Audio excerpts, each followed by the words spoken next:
Hey YouTube, it's Justin, aka Demonic Sweaters, here with another electronic drum video. Today we're going to be talking about acoustic to electronic drum conversion projects, like the one I have back here behind me, which is a Tama Club Jam flyer that I converted to an electronic kit. It has all mesh heads, roll-in cymbals, and a roll-in module, and I think it works really great. I love playing this thing, it looks really cool, and I have basically an acoustic drum set up in my apartment that I can play fully electronic and not bother the neighbors. So I get a lot of questions on how to make these kind of things. I've built two complete sets so far, this one as well as the one that I have in my studio that I made out of an E-Star Kids drum set that if you've been following my channel for a while, you might have seen that one already. And you might have seen this one already. I've documented both of these on my channel. What I wanted to talk about, I actually had this idea last night, was what are some of my favorite kits that I would love to make into electronic drums, and some of the ones that I think are the best candidates for turning into electronic. So I figured I would make a list for you guys, and if you're interested in any of these drum sets, there's some links down below. You can pick one up for yourself. And I tried to keep them all under $500, as well as pretty compact. You know, I like the compact sets for conversion sets because one of the reasons why we're using electronic drum sets is a lot of us are playing in apartments, we don't have a lot of space, and we want to keep our footprint down to a minimum. Plus the compact sets make a good candidate because you can pick something up for inexpensive that's pretty darn nice, like this Tama Club Jam flyer. So anyway, let's go ahead and get started on the list, but before we do, check out DistroKid. There's a link down below if you want to get 7% off getting your music on all the streaming services out there, such as Apple Music, Spotify, and all that good stuff. Check my link down below. So anyway, let's go ahead and get started. Okay, my first drum set on the list is the Ludwig Breakbeats drum set. Now the Ludwig Breakbeats is a very popular compact drum kit, not just for acoustic to electronic conversion projects, but just in general. A lot of people really like this drum set because it has a small footprint, it's well made, and it's not that expensive, and plus it looks really cool. It comes in a lot of really cool finishes, and as far as Ludwigs go, it's one of the more inexpensive offerings they have.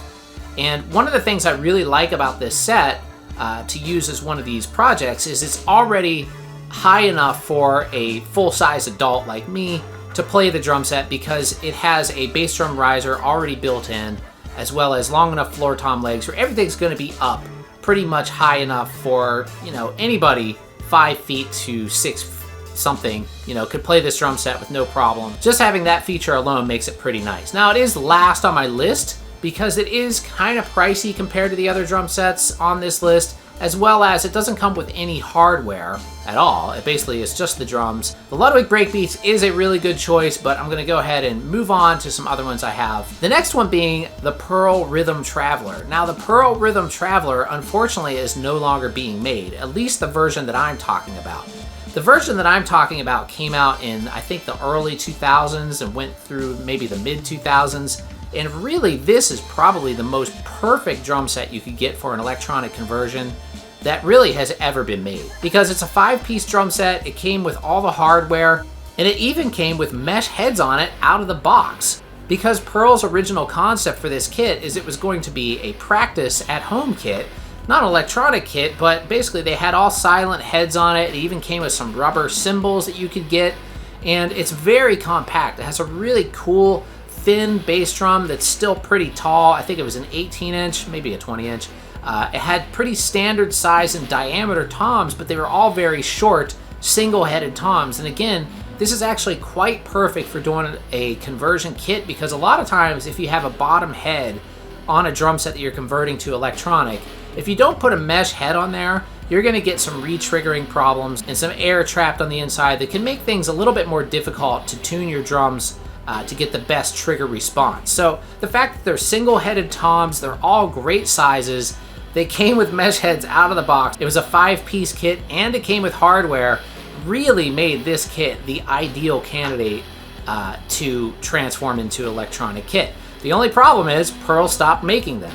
They make another Rhythm Traveler now that really just isn't nearly as good. It's still a 5-piece set, but it kind of stands up, the bass drum stands up on 4 legs now, and it's really unstable, and all the drums kind of mount on the bass drum itself, and this kind of setup is going to cause all kinds of crosstalk issues, and really it just does not look like it's nearly as stable as the original one, and plus just not even nearly as cool.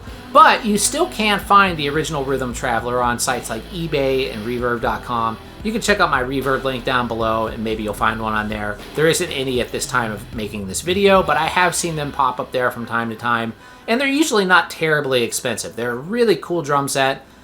Even as just a compact set, I think they're really cool. But, like I said, I think they are the most perfect drum set you could find to convert to electronic. But the only reason why it's so low on my list is because it's no longer being made. If it were still being made, it'd probably be number one. Okay, my next drum set on the list is the Ludwig Pocket drum kit. Now, I've talked about this one in the past about making a conversion kit out of this drum set. And I still do think this is a great drum set to convert to electronic because the sizes are really, really good. It's compact, it looks really cool, it's really well made. It comes with a hi-hat stand and a cymbal stand out of the box. The only problem with this set is you probably have to buy a riser for the bass drum. Gibraltar makes one that's only about $40, I think, and you probably also have to get some longer floor tom legs, which Gibraltar also makes, which I bought both of these things for the E-Star kit that I recently converted, so I had to do a similar thing there. But the Pocket kit, the way that the bass drum spurs are designed, you don't have to replace those because they have plenty of travel where they can basically be angled down and lift the front of the bass drum up pretty high. So those in combination with the lift should work just fine on the Ludwig Pocket. The only downside of the Pocket is that the upside is that it is pretty inexpensive. It's only $269, and it comes in 3 pretty cool finishes. There's a red one, a black one, and a white one, and they all have black hardware, and they all look really nice. And I've actually set up a few of these kits for students of mine, and they're very well made. They're very high quality for what they are. They're definitely more than just a kid's drum set. Even though they are kind of marketed towards children, you can use this drum set as an adult if you make a few simple modifications to it, and I think it's a great candidate for a conversion drum set. Alright, next on the list is the Tama Club Jam Flyer, which is the kit that I converted. Now this is a great drum set. Now it just looks really cool. It's very well made. Everything that Tama makes, you know it's going to last. They build things like their tanks. They're just really, really great drum sets. It's very affordable. It's only $379 brand new, which makes it cheaper than the Ludwig Breakbeat, but a little bit more expensive than the Ludwig Pocket. So it's kind of in between there. It's the smallest drum set out of all of them. It has a 14-inch bass drum, an 8-inch rack tom, 10-inch floor tom, and a 10-inch snare drum, which is pretty darn tiny, actually. But, you know, I do like the fact that it's very compact and very small, and having the 14-inch bass drum is just perfect for electronic conversion. And like the Ludwig Breakbeats, it also comes with a bass drum lift, so it's already high enough for an adult to play. In fact, this drum set will go up quite high. Being as tiny as it is, you can raise the floor tom up pretty high and the bass drum up pretty high. And overall, it's just a really, really cool set. It's built really well. And even as an acoustic set, these things can sound pretty darn nice, surprisingly, even though they are really, really tiny. The only cons are kind of like the Ludwig Breakbeats. It doesn't come with any hardware, so you have to provide your own snare stand. It comes with the mounting hardware for the tom, but everything else you basically have to provide. There's no hi-hat stands or cymbal stands or anything like that that come with it. So you're basically just getting a shell pack for $379, but it's still a very good deal. Alright, so the number one option for acoustic drum set to convert to electronic is the one you already have. Maybe you have an extra kit you haven't used for a while. Maybe you bought one at a garage sale that's just been collecting dust. Well, take that thing out of the closet, get some mesh heads, get some triggers, and start converting it over to electronic. You'd be surprised what you can do with a few simple parts. And I'm going to quickly go over some of those parts right now, but I'm not going to go fully into detail about what all you need to do the conversion. I'll post a link to my other video where I talked about that already. But the basic components that you're going to need are triggers and a module and cables. Now the triggers, there's a lot of options out there. You could get something like the D-Drum Red Shot triggers, which I have on all of my toms here, except for my second floor tom.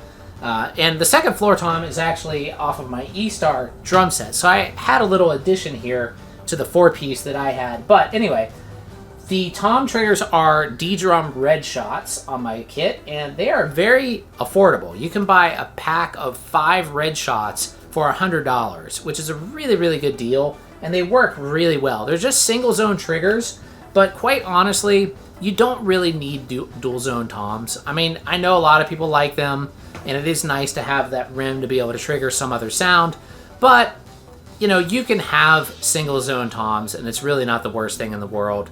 I don't even mind at all. I kind of prefer them to be single zone, actually, because that way if I accidentally hit my rim, I don't trigger some unwanted sound. Now, for the snare drum, I have D-Drum Pro Trigger on here, which is very similar to the Red Shot. It's just a dual zone, more heavy-duty trigger. And on my bass drum, I have a D-Drum Pro Trigger as well. Now, there's Roland options, as well as you can build your own triggers, which I did on my E-Star set. You might have saw that video last week. I talked about it earlier.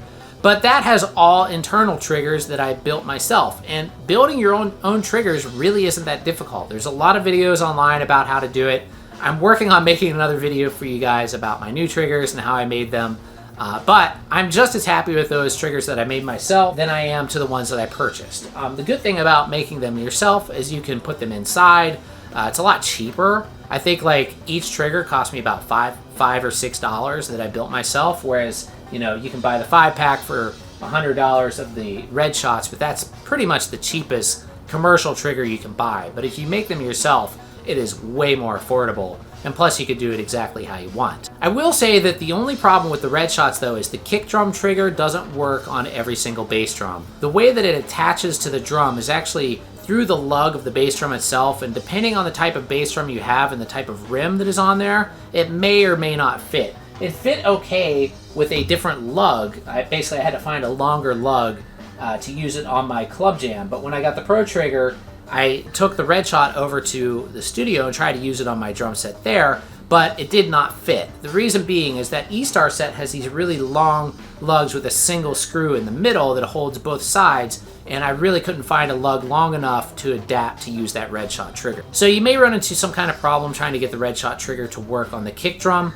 And I don't really think the kick drum version of the Red Shot is the most reliable trigger compared to the other Red Shot triggers out there. I find it to be a little more finicky as far as getting the settings just right, where you can get rid of the double triggering and all of that. But it still does work pretty good.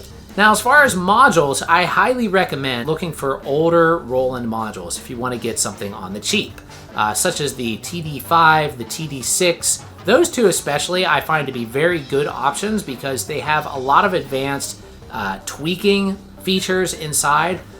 Plus, they both have MIDI inputs and outputs. They don't have USB MIDI inputs and outputs, but you can buy basically a $5 cheap MIDI USB interface for your computer, where you can easily hook either one of those up and control software such as Easy Drummer or Superior Drummer 3 or something like that to get some sounds from your computer, just so you can get more modern drum sounds out of an older module. And plus, you can find the TD5 and the TD6 for really pretty cheap, usually about $150. Another thing you may want to consider is a trigger interface. D-Drum makes one called the DDTI, which is actually a really nice trigger interface. It has a lot of inputs and it accepts a lot of different trigger types, so you can pretty much tweak it to work with any trigger on the market. The only thing with using a trigger interface as opposed to an actual drum module is you have to make sure that you have a very, very low latency on your computer. What I mean by that is in your digital audio workstation, there's a place where you can set up buffer size and all this stuff, and I go over it in my video about Easy Drummer, but you want to make sure you can get at least a buffer size of 128 or lower, so you can get a latency below 10 milliseconds. Anything over 10 milliseconds, if you're using a trigger interface and trying to trigger Easy Drummer or Superior Drummer, it's not going to be nice to play the drums with that much latency. It's going to feel weird. You're going to feel like you're playing out of time, and it's just going to make an overall miserable experience. So you really need a pretty powerful or good computer to use software as your drum sounds predominantly. Some of the things that I've noticed that make the biggest difference as far as latency goes on computers are CPU and audio interfaces. Now, if you have a computer with a slow CPU, chances are you're not going to get a very good latency. If you have a computer that has, like a Ryzen CPU or one of the newer i7s or something like that, then you should be able to get some pretty low latency on one of those. And most MacBooks from about 2015 or maybe even a little bit older up to present day, you can usually get low enough latency to play software-based drum plugins. So anyway, keep that in mind before you go the software route completely. you're going to need low latency for that to work. Alright, so that's all for today's video, everybody. Hopefully you enjoyed it. Let me know if you have any questions or comments down below. Have you converted your own drum set? Let me know about that down below as well. And don't forget to subscribe and click that bell icon so you get notified every time I upload new content. And I'll see you guys really soon. Happy drumming.